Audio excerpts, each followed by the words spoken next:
Geçen şey yapmıştık, iftara, sahura gelmiştik sizlere.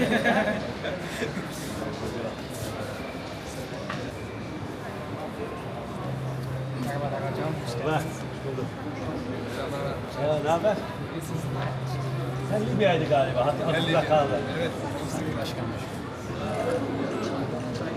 Uluslararası öğrencilerimizin belediyemizle yapılan işbirliği neticesinde belediyemizin eğitim salonlarında aldıkları kurslarla burada kendi yaptıkları eserlerin sergisi var. Her bir uluslararası öğrencinin ülkemizin gelecekte birer büyükelçisi, birer konsolosu olacağını unutmayalım. Hem gönül coğrafyamızın çocukları, bu gençler, hem de gittikleri ülkelerde, Türkiye'de gittikten sonra zaman zaman karşılaşıyoruz. Çok güzel işler yaptıklarını görüyoruz. Çok güzel mevkilere geldiklerini görüyoruz. Onun için ne kadar burada uluslararası öğrenci barındırabilirsek hem bu gençler için hem de ülkemiz için çok büyük bir öneme sahip.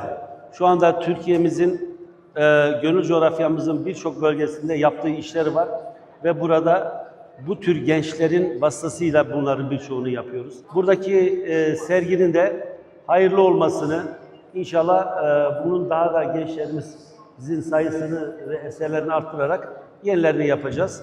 Bismillahirrahmanirrahim.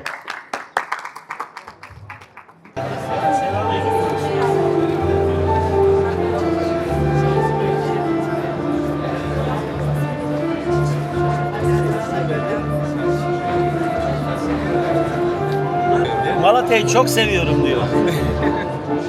Gerçekten bu gönülden. Gönülden. Evet. Ama biz de sizleri çok seviyoruz ya. Ben çok mutluyum, yaparlar. Öyle mi? Bravo.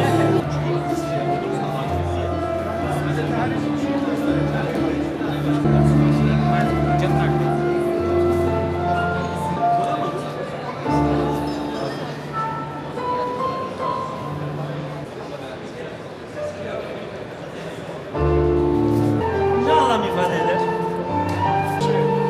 Her zaman zulme karşı, haksızlığa karşı, zalimlere karşı dimdik ayakta duracağız. Dimdik. Aynı zamanda o kadar mütevazı olacağız ki gerektiğinde biz kim Allah'ın karşısında eğiliriz. Mütevazilik örneğidir.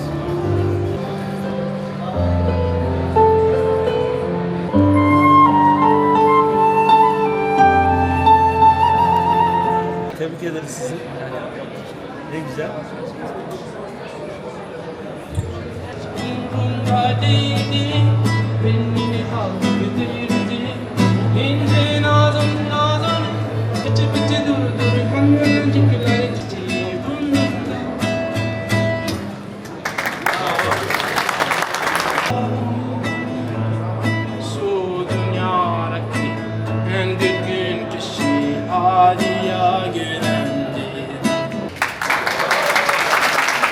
Çok güzeldi. Adına sağlık. Ha beni 70'li yıllara götürdü. Bir de çok nostaljik bir şarkıdır o. Tabii.